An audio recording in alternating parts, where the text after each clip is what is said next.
Assalamualaikum warahmatullahi wabarakatuh. Bismillahirrahmanirrahim. Alhamdulillah ya anak-anak semuanya. Hari ini kita kembali bisa melanjutkan pembelajaran prakarya. Nah, hari ini Ibu akan menjelaskan sedikit mengenai perhitungan titik impas atau bahasa break even point. Bagaimana Ananda bisa memahami tentang break even point ini? Mudah-mudahan ini bisa menjadi referensi bagi Ananda dalam menghitung BEP nantinya pada hasil karya yang sudah Ananda rancang, yang ada dari ide-ide yang Ananda punya untuk dijadikan sebagai usaha ke depannya. Oke. Apa itu BEP? Nah, secara kepanjangan dari BEP ini adalah break even point. Nah, pengertian dari break even point ini adalah suatu keadaan atau titik di mana perusahaan dalam keadaan operasinya tidak memperoleh keuntungan dan tidak mengalami kerugian. Jadi pengertiannya di sini keadaan suatu usaha atau perusahaan di mana dia tidak mengalami untung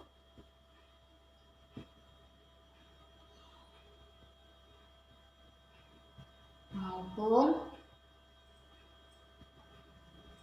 mengalami kerugian.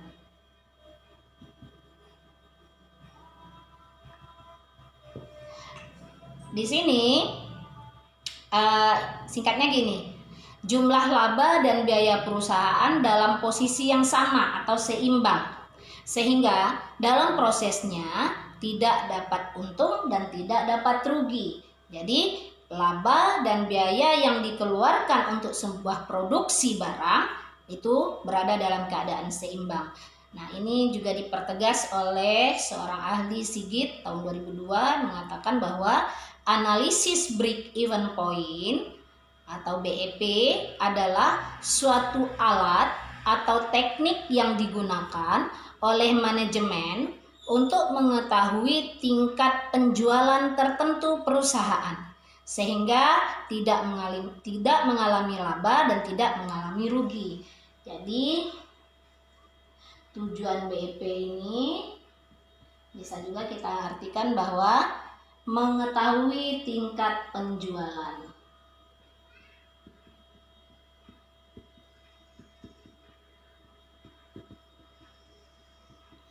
sebuah produk. Ya, untuk mengetahui tingkat penjualan sebuah produk sehingga tidak mengalami laba dan tidak pula rugi. Keadaan impas perusahaan dapat terjadi apabila hasil penjualan hanya cukup untuk menutupi biaya-biaya yang telah dikeluarkan oleh perusahaan ketika memproduksi suatu produk. Jadi apabila penjualannya keuntungannya setelah dihitung-hitung hasil dari yang terjual hanya cukup untuk biaya produksi dan lain-lainnya. Jadi tidak mengalami untung dia. Nah, ini tujuan BEP untuk mengetahui tingkat penjualan. Oke. Nah, nanti dalam BEP ini ada juga nanti biaya tetap, apa itu biaya variabel, kita akan jelaskan. Kemudian BEP, analisis BEP ini juga dapat digunakan sebagai alat bantu bagi manajemen. Alat bantu manajemen bagi manajemen. Alat bantu bagi manajemen untuk melakukan perencanaan, khususnya dalam hal membuat perencanaan laba dan penjualan dari perusahaan itu sendiri. Jadi alat bantu bagi manajemen. Kemudian BEP ini juga untuk mengetahui tingkat volume penjualan tadi sudah ya, sehingga manajer nantinya dapat menentukan perencanaan selanjutnya untuk penjualan sebagai untuk mengetahui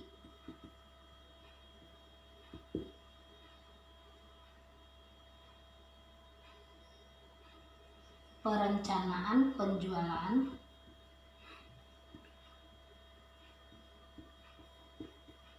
selanjutnya. Kemudian yang terakhir untuk meramalkan penjualan. Ini mirip-mirip ya sebenarnya. Nah, artinya gini, seandainya nanti biayanya segini, dijual dengan harga segini, nanti prospeknya bagaimana? Nah, nanti langkah apa nanti yang akan dilakukan oleh si manajer? Ya, perencanaan penjualan yang telah direncanakan oleh perusahaan dapat digunakan ya untuk ini mencari nanti labanya bagaimana, untungnya ini berapa. Nanti setelah untung baru nanti target-target apa yang akan dilakukan berikutnya gitu.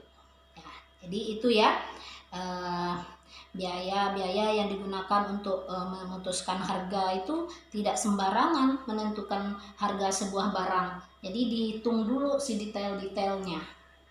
Oke ya.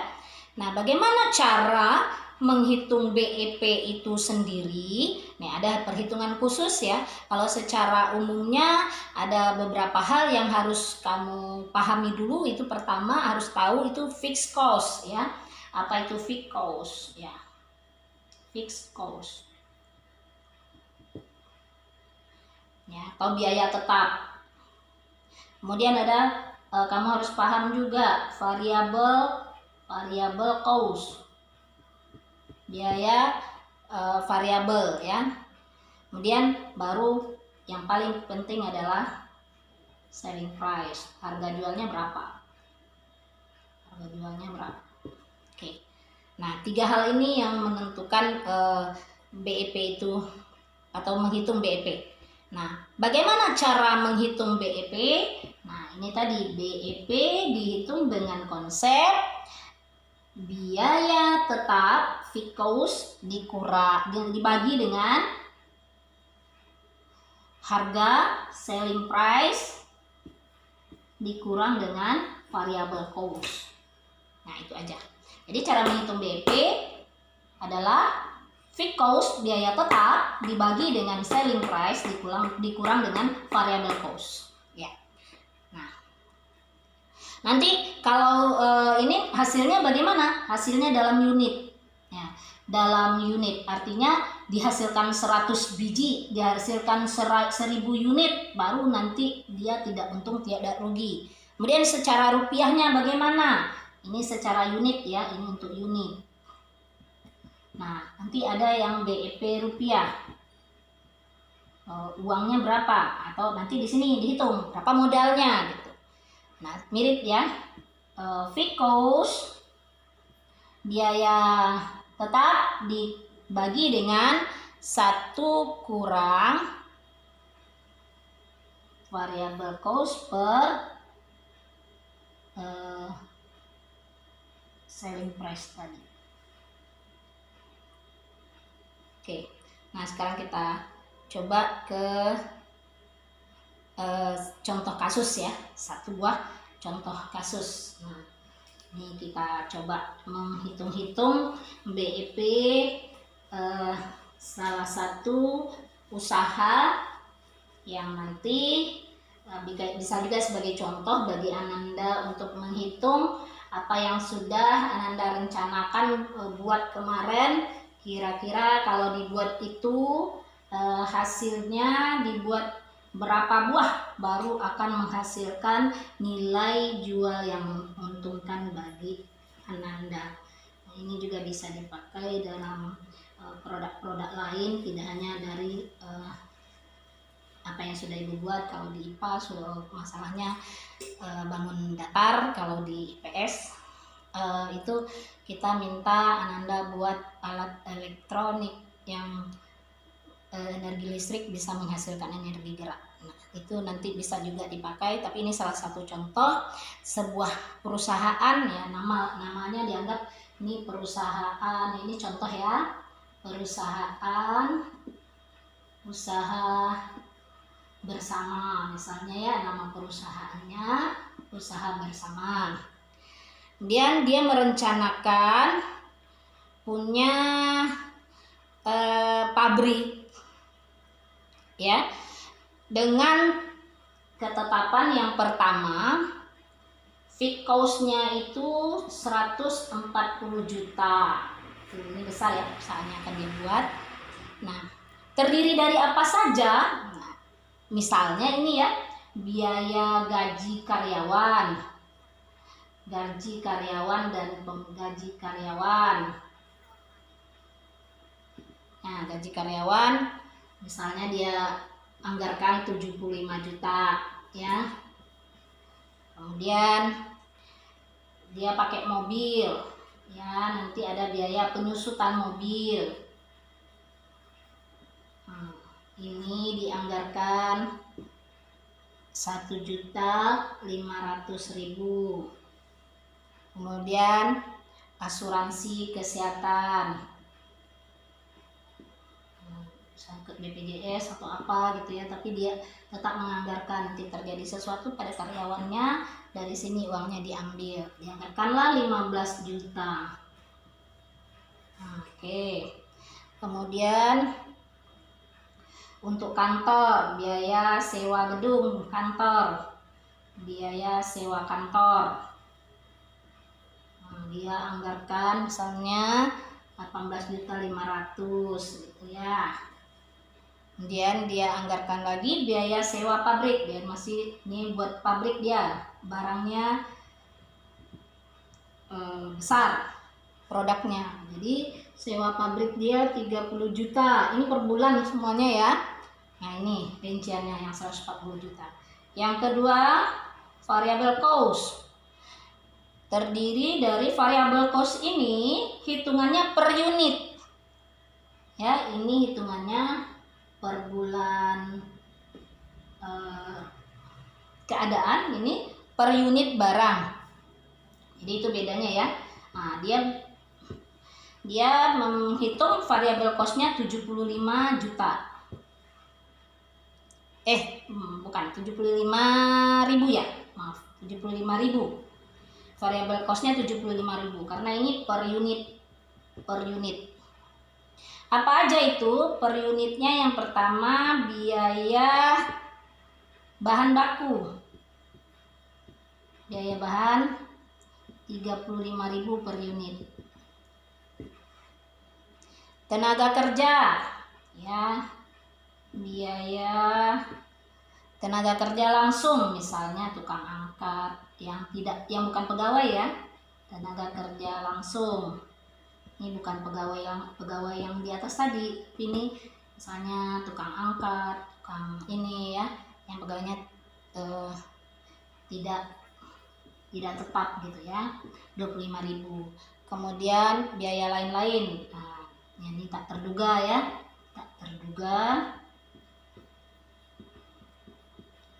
dianggarkan 15.000. Jadi ini 35.000 tambah itu 75.000. Nah, kemudian yang paling penting dia menjual, selling price-nya, harganya dia jual produk itu 95.000.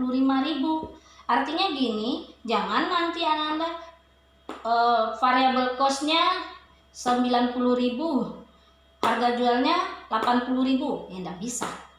Harga jual ini otomatis kita menjual di atas harga yang dihitung per unitnya.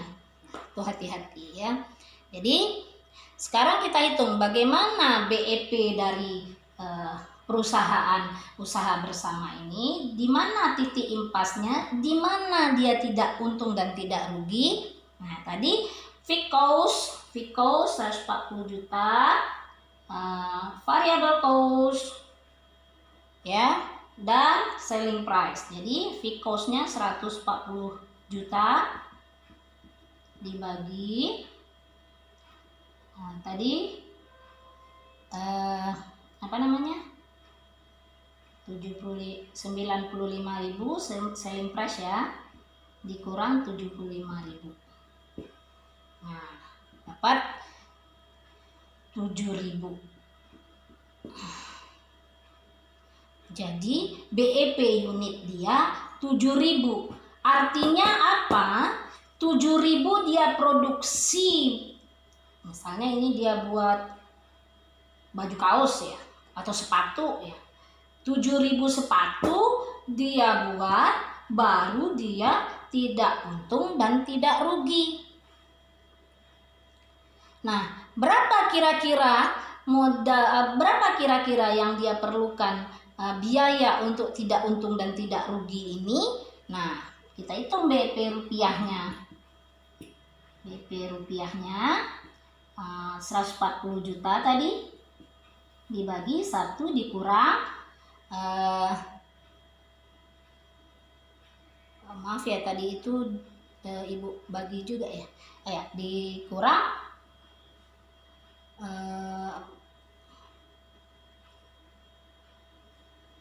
tadi dikurang ya, ini 95.000 dikurang 75.000, 1 dikurang 95.000 bagi 75. 95.000 kurang 75.000 bagi dengan 95.000. Oh gitu. Nah, ini maksudnya. Tadi keliru ya rumusnya, jadi Ibu perbaiki. Yang BEP rupiah itu fixed cost per 1 dikurang variable cost dikurang selling price bagi selling price gitu. Ya. Jadi dapatlah harganya sekitar dalam rupiahnya 177 juta, sekitar 177.327.422 rupiah. Nah itu, ini kalau segini dia penjualannya nanti dia belum untung belum rugi. Nah, dengan adanya perhitungan ini ya, dan kita menjual sudah jelas 95.000, kita harus menjual sebanyak, karena ini pabrik ya, pabrik tentu yang dihasilkan juga banyak. Ketika dia menghasilkan 7.000 unit, ketika penjualannya mendapat 177.300 sekian ya, dijual dengan harga satu buahnya 95.000, dia belum untung. Kapan dia ingin menghasilkan laba? Tentu dia perkirakan berapa produk yang dia buat dulu supaya dia menghasilkan keuntungan. Nah, ini yang dikatakan dengan target untuk menentukan laba perusahaan. Nah, disinilah peran manajer gitu ya. Nah, manajer nanti bekerja sama dengan pemilik menyampaikan bahwa jika dia ingin untung satu bulan itu 60 juta misalnya ya, maka dia harus menyatakan BEP dikurang labanya. Nanti dia kalau dia ingin 60 juta sebulan, maka yang dia lakukan apa? Ya, dia hitung biaya tetapnya tadi, kemudian target labanya, biaya tetap tadi 140 juta. Target labanya dia ingin 60 juta sebulan. Nah, dibagilah dengan harga satu buah. Harga satu buah tadi 95.000 dikurang dengan 75.000 ya. Jadi Ibu ulangi, BEP laba itu kalau dia ingin labanya 60 juta, maka cara menghitungnya fixed cost ditambah laba yang diinginkan dibagi dengan selling price dikurang dengan variable cost. Nah, didapat misalnya 10.000 unit. Nah, kalau dia buat 10.000 sebulan produknya, baru dia menghasilkan keuntungan 60 juta sebulan. Kalau lebih dari itu, ya, apa usahanya nanti? Nanti kita belajar di materi berikutnya apa-apa yang kita lakukan supaya nanti keuntungan yang besar bisa kita hasilkan. Tapi dasarnya kita harus tahu dulu menganalisis BEP. Nah, contoh lain bisa juga ya, ada seorang pengusaha muda ingin mendirikan perusahaan atau ingin membuat sebuah usaha ayam goreng gitu ya. Nah, modal awal atau fixed cost-nya dia punya fixed cost,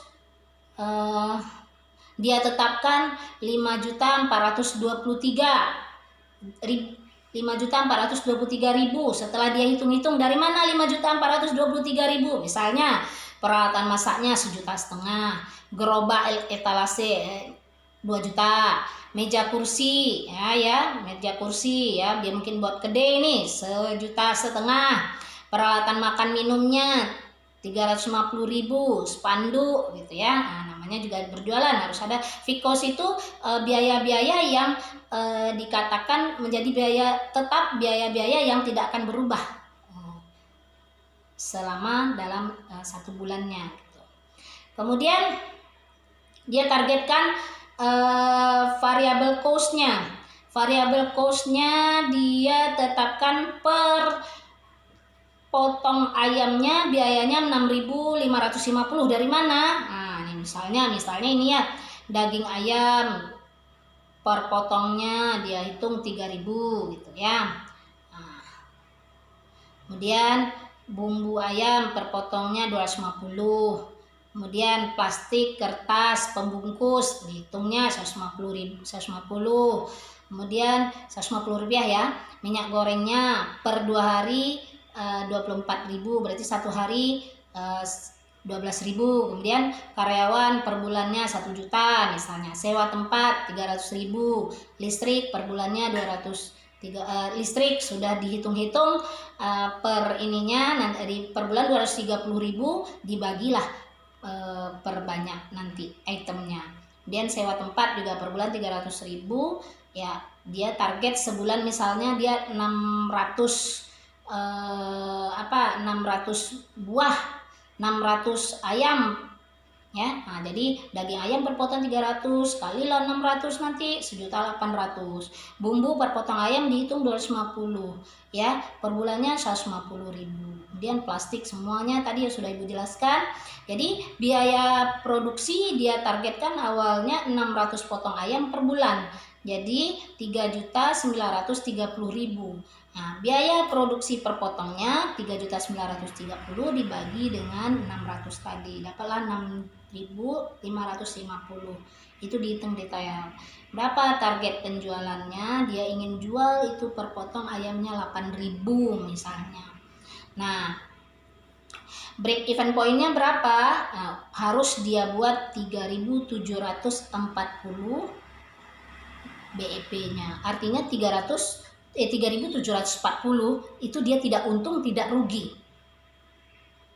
Nah, dalam rupiahnya berapa? Nanti kamu bisa hitung dari apa yang aku sampaikan ini, 29.920.000. Nah, per hari dia harus menghasilkan 187 potong ayam. Nah, selama 6 bulan 7 hari dia belum untung, tidak rugi. Nah, kalau dia ingin untung gimana? Kalau dia ingin untung, ya nanti masukkanlah keuntungan yang dia inginkan. Misalnya untungnya sebulan itu 20 juta gitu. Nah, nanti harga dari selling price tadi, harga dari fixed cost tadi ya, harga fixed cost-nya 5.420 ya, ditambah dengan keuntungan 20 juta dibagi dengan berapa nanti yang dia akan dapatkan, berapa potong ayam yang dia dapatkan baru dia untung, atau berapa bulan baru dia akan untung. Nah, begitu juga ini dengan produk yang Ananda buat, yang Ananda sudah pikirkan. kemarin membuat apa? Kipas portable misalnya. Nah, kipas portable yang Ananda buat, dihitung harganya, dihitung detailnya. Nah, alat-alat yang dipakai itu masuk fixed cost, tetap dia, misalnya alat lem tembaknya gitu. Nah, kemudian Ananda cari juga variabel cost-nya apa, isi lem tembak misalnya per ininya, kemudian dinamonya dihitung sedemikian rupa, kemudian Ananda tentukan harga jualnya. Jangan harga jual di bawah variabel cost. Nah, setelah Ananda dapatkan hasil, nah baru nanti Ananda tulis secara detail BEP, berapa unit yang Ananda baru akan buat menghasilkan keuntungan bagi produk Ananda. Begitu juga yang di IPA ya, yang di IPA kemarin bangun datar, misalnya alatnya membuat apa, taplak meja dari bahan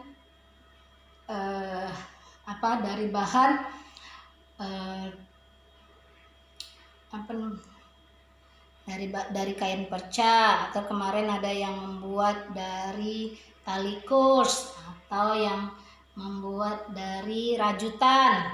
Nah, alat-alatnya apa saja itu yang masuk fixed cost. Kemudian variable cost, bahannya, benangnya, segala macam.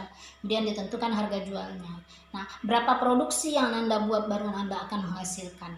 Makanya kalau kita membuat semakin sedikit produksi yang kita buat, keuntungannya juga akan semakin kecil. Artinya gini, produk yang dibuat dalam skop besar, kenapa harganya murah?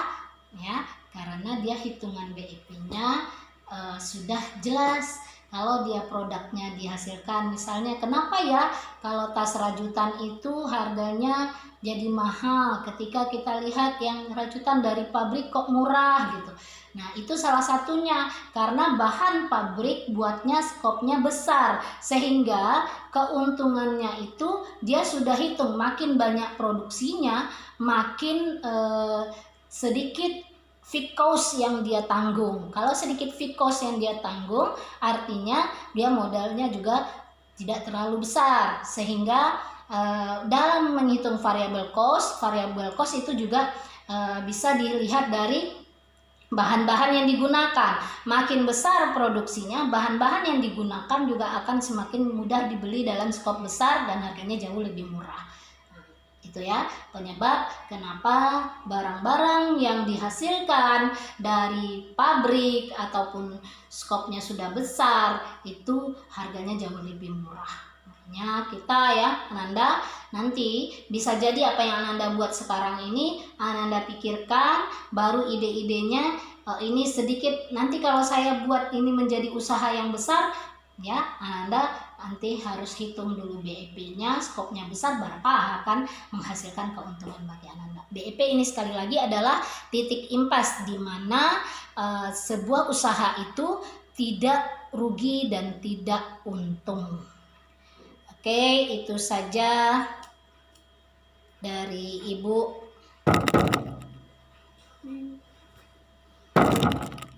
Itu saja dari Ibu hari ini, mudah-mudahan menjadi bermanfaat bagi Ananda. Barakallah. Assalamualaikum warahmatullahi wabarakatuh.